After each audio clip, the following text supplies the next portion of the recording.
మేము బీఆర్ఎస్ నాయకులు చిందులేసిన, అర్షిన, కేకలు పెట్టిన, పొడబొబ్బలు పెట్టిన మా నిర్ణయము ఏదైతే జాతీయ ప్రాజెక్టుల సమన్వయం చేస్తూ జాతీయ ప్రాజెక్టులకు సంబంధించిన నిపుణులు ఉంటారో వాళ్ళతో చర్చించిన తర్వాతనే నీళ్లు తీయాలా పోయాలా అనే దాని మీద మా ప్రభుత్వం కానీ మా గౌరవ ముఖ్యమంత్రి వర్యులు కానీ నిర్ణయం తీసుకుంటారు. ఇలా చిత్తశుద్ధితోని క్రమశిక్షణతోని కాంగ్రెస్ ప్రభుత్వం మీద బట్టగాల్చి మీద వేసే విధంగా ఈరోజు బీఆర్ఎస్ నాయకులు కాళేశ్వరం పేరును తీసుకొని పోతా ఉన్నారు.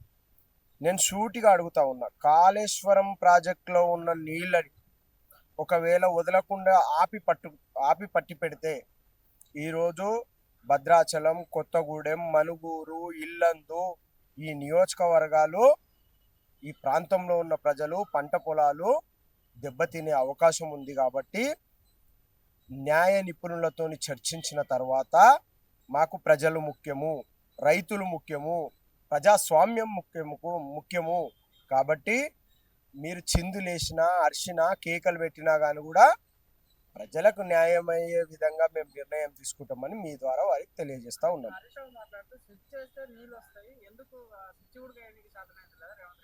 మాకు స్విచ్ చేస్తే నీళ్ళు వస్తాయా లేకపోతే బటన్ వేస్తే నీళ్ళు వస్తాయా మాకు కూడా అన్నీ తెలుసు.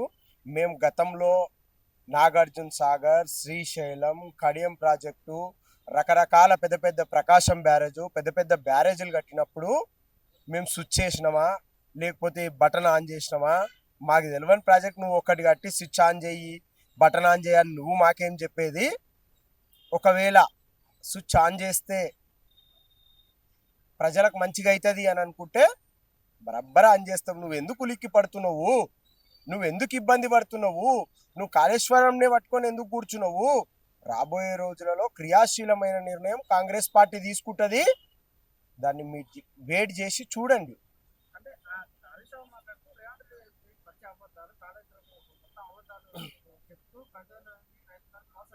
వాళ్ళకు కాంగ్రెస్ ప్రభుత్వం వచ్చినాక పని లేకుండా పోయింది.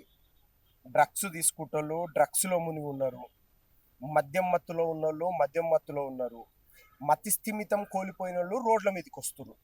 అందులో హరీష్ రావు గారు, కేటీఆర్ గారు సేమ్ ఇదే హోదాలో కాళేశ్వరం దగ్గరకు వచ్చి ఎక్కడైతే రాష్ట్రంలో ఎక్కడ పోయినా వీళ్ళని పట్టించుకునే నాదులు లేడు.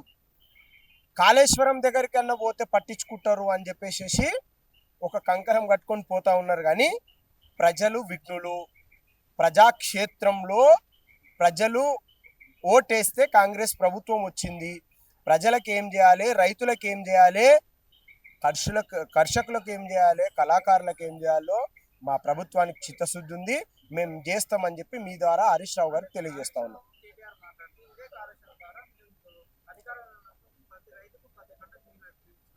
మేము ఇయ్యనంటున్నామా? హరీష్ రావు చెప్తే మేము ఎందుకు ఇస్తాము?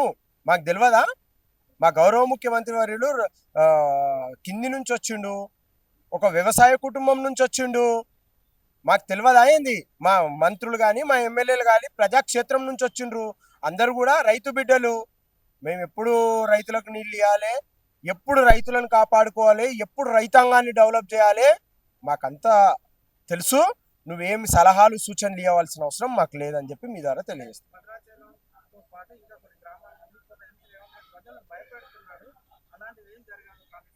జరగకపోతే నీళ్ళు ఇస్తాం కదా. ఇప్పుడు గౌరవ ముఖ్యమంత్రి వర్యులు మా పాలనలో రైతులను కాపాడుకోవాలి, అదేవిధంగా పంట పొలాలను నష్టపోకుండా ఇబ్బంది కాకుండా రైతులందరినీ కూడా కడుపులో పెట్టుకొని చూసుకోవాలనే ఒక ఆలోచన కలిగిన వ్యక్తి. కాబట్టి హరీష్ రావు చెప్తాను, కేటీఆర్ చెప్తాను, పండుకున్న కేసీఆర్ వచ్చి చెప్తాను, మేము ఇయ్యము. న్యాయ నిపుణులతోని ఏదైతే ఏం ప్రమాదం ఉండదు అని చెప్తే ఖచ్చితంగా రైతులందరికీ కూడా సుభిక్షంగా సాగునీరు తాగునీరు ఇచ్చే విధంగా మా కాంగ్రెస్ పార్టీ అన్ని చర్యలు కూడా తీసుకుంటా ఉన్నది. నాకు తెలిసి ఈ వారం 10 రోజులలో పూర్తి నివేదిక కూడా మనకు వస్తుంది.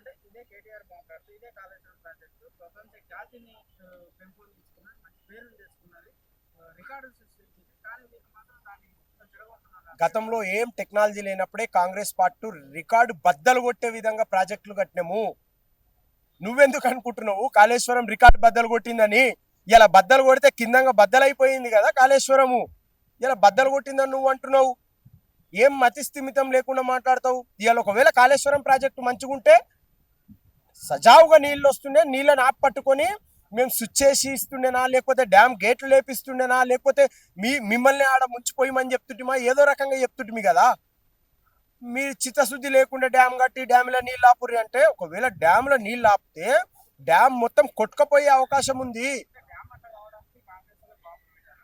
మీ అమ్మ తెలివిలో మాట్లాడితే ఏమన్నా అనుకోవచ్చు, కానీ తెలివి ఉన్నోడు మాట్లాడితే ఏమంటాము? మాకేం అవసరము? మాకేం అవసరం? బాంబులు పెట్టింది ఎవడు? చెప్పినోడు ఎవడు? మాట్లాడేవాడు ఎవడు? ఇక మస్తు మాట్లాడతాడు. ఆయన మాట్లాడే మాటలకు కనీసం కూడా అవగాహన లేకుండా మాట్లాడుతున్నారు. మరి కేటీఆర్ ఎందుకు అట్లా అయిపోయిండో ఆలోచన లేకుండా మాట్లాడుతున్నారు. మతి స్థిమితం కోల్పోయిండ్రు వీళ్ళు. అప్పుడు అధికారులను, ఐఏఎస్లను, ఐపీఎస్లను అదిమి పట్టుకొని ప్రభుత్వాన్ని నడిపిండ్రు. ఈ రోజు వాళ్ళు ఎవ్వరు కూడా వీళ్ళ చేతులలో లేరు. కాబట్టి వాళ్ళకు మనసు ఒక దగ్గర కుదుటంగా లేదు. కాబట్టి నేను ఒకటే చెప్తున్నా, కేటీఆర్ గారు, హరీష్ రావు గారు, ఇంకా కాళేశ్వరం గురించి మాట్లాడే బీఆర్ఎస్ నాయకులకు, సోయినోళ్ళకైతే నేను ఏం చెప్పను, సోయినోళ్ళకు నేను ఒకటే చెప్తా ఉన్నా, రాబోయే రోజులలో 10 సంవత్సరాలు కాంగ్రెస్ ప్రభుత్వం ఉంటుంది. రైతులు, ప్రజలు అండగా ఉంటారు. మేము రైతులను ఎట్లా కాపాడుకోవాలో, ప్రజలను ఎట్లా కాపాడుకోవాలో బరాబర్ కాపాడుకుంటామని చెప్పి తెలియజేస్తాం.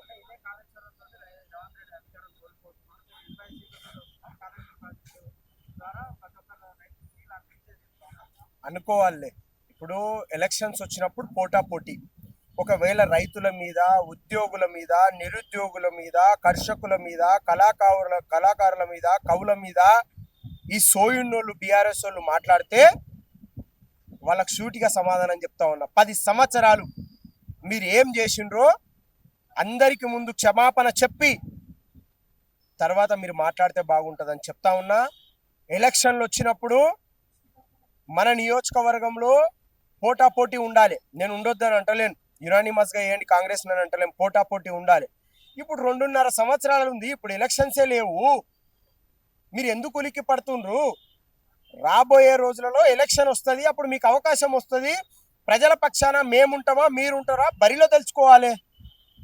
ఇష్టం ఉన్నట్టు మాట్లాడి, మతి స్థిమితం కోల్పోయి మాట్లాడి, ఆవేదనతో మాట్లాడి, ముసలి కన్నీరు గారుస్తూ ప్రజలు మిమ్మల్ని ఇంటికి పరిమితం చేసిండ్రు.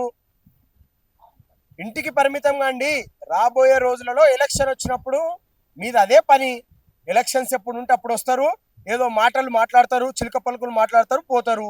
తర్వాత ప్రజాక్షేత్రంలో ఉండేది కాంగ్రెస్ పార్టీ, ప్రజలను కాపాడుకునేది కాంగ్రెస్ పార్టీ అని చెప్పి బీఆర్ఎస్ నాయకులకు హెచ్చరిస్తా ఉన్నాం. Subscribe us and press the bell icon for more interesting updates.